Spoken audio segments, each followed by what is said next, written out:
Hi, and welcome to Crash Course Cryptozoology. This video is in addition to a sort of long-term ongoing series that I seem to be producing here about a dubious Australian cryptid known as the Burrunjor.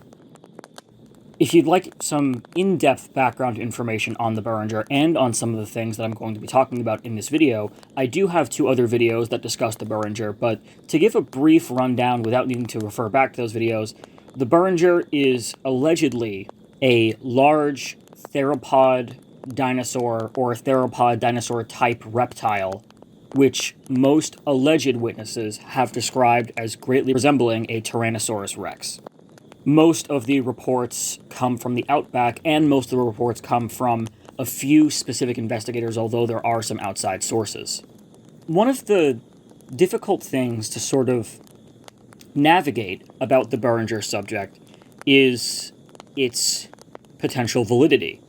And that's kind of a complicated mess, because on one hand, you have the problem of the fact that this is a saurian description, and to the best of our knowledge, there are no true surviving dinosaurs. There are descendants in the avians, but in terms of what we think of when we think of a true theropod dinosaur, or a true triceratops, for example, to name another kind of dinosaur, we do not accept that those species persisted into the modern age. So there's one problem with the Burrunjor. How would a large theropod have survived for so long? And could it have survived for so long? And could it still survive today? Another problem to address might be, which theropod is this, if it is one of the true theropod dinosaurs?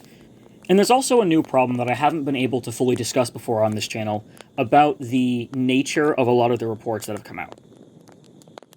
Apologies if that is sort of a vague introduction to this video, but things will make more sense as this video progresses. So, to update the Burrunjor conversation, before we really get into updating it actively, we need to understand why it's important to update that conversation. And the reason it's important is because to conduct cryptozoology or any kind of zoological investigation of this manner in a scientific way, we have to be willing to scrutinize both ends of the spectrum, whether it's reports that seem to validate or information that seems to invalidate it. And if new information comes to light that might change some perspectives or cancel out some arguments or even bring in new ones, those need to be understood. Instead of the conversation about something like the Burrunjor staying stagnant, as we learn more, the conversation should also evolve with that information. So to begin the updating of the Burrunjor conversation in cryptozoology, let's take a look at the fossil record of Australia. One of the strongest arguments against the Burrunjor throughout most of the time that the Burrunjor has been discussed is that Australia is not known to have had large enough theropods to account for sightings of the Burrunjor. The largest Australian theropods that were known up until recently were the Australovenators, these sort of raptor-like theropods that were definitely very, very diverse and very, very intimidating, but which did not grow to these massive 20-foot-tall sizes that some reports indicate for animals like the Burrunjor or the Burrunjor itself. Australovenator would have fit every other parameter, really, except for that size, and that is a very wide margin. And because of that, for a long time it was thought there are no theropods that can account for sightings of the Burrunjor, because Australia, as a landmass, never had any Burrunjors. And certainly there's still some room in some conversational spaces to say that.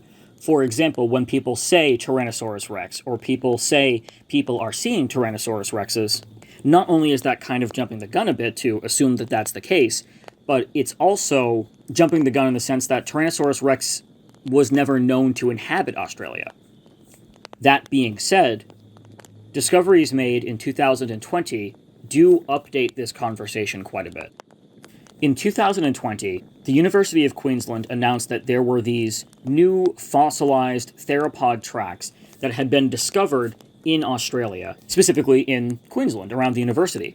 And these tracks seem to display very, very large theropod body forms that we didn't know existed in Australia beforehand. To the best of our knowledge, they're not Australvenator.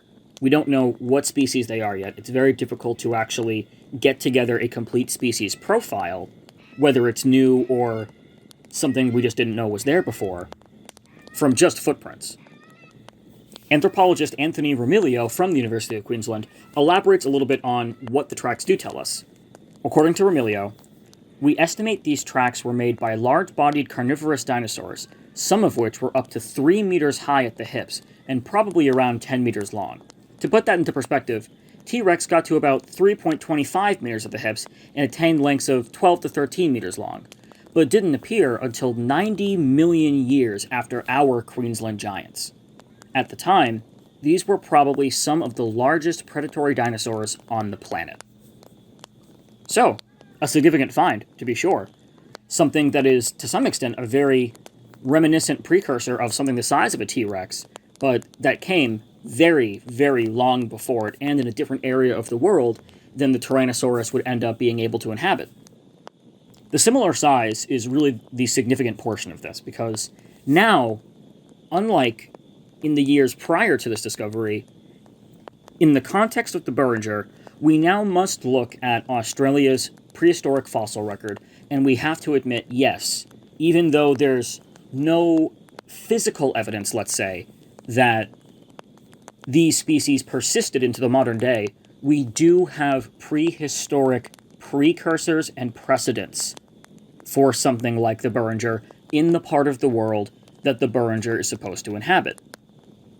Much of Australia's climate, and especially its flora and fauna, is very reminiscent as well as that time period, even though it's so incredibly long ago. But even though those precursors do have climate perhaps on their side in these locations, it's also important that we discuss the resources that would have been needed.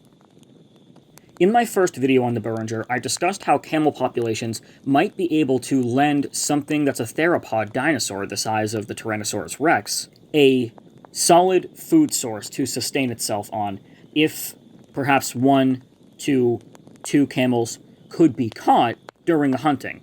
And there are plenty of camels to eat. Now, of course, perhaps the hunting habit might be something that affects this. If these theropods, like some people theorize, may have been more like scavengers, this might make the problem a little bit less stark. But ultimately, Australia didn't have the same number of large mammals that it does now, even 200 years ago. So that's a very small span of time that food resource has been available, and it's also very, very recent.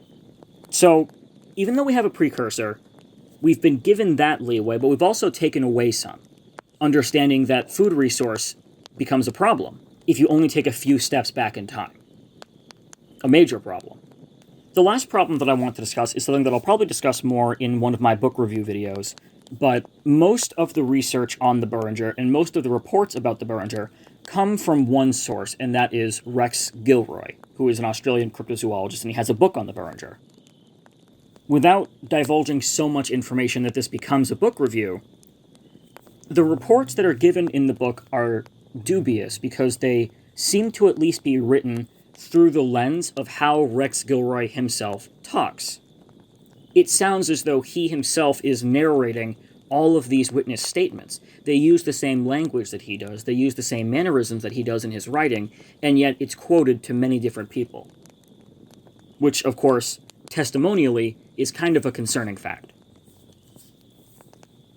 That being said, there are people who have given second-hand or first-hand reports about Burrunjor or Burrunjor-like animals to other researchers, such as myself, if I can be called a researcher. It makes the whole image of the Burrunjor shaky, but it does change the conversation from what it was before. So, knowing all of this, we can now move into what you might call the next phase of the Burrunjor topic. We leave these old things behind that now we have clarification on. Even if it doesn't lead us to any concrete source yet, maybe we see things a little bit clearer knowing these facts that we do, and when we talk about the Burrunjor, we have some more facts straight, even if it's only 1 or 2 of them. I hope everyone found this video very interesting. It's the first time I've done 2 videos in the span of 24 hours, so it's been quite a fun time recording. And I would love to know what all of you think about this particular topic, and about the prehistory of Australia, and, of course, about the plausibility of something like the Burrunjor. That being said, until next time.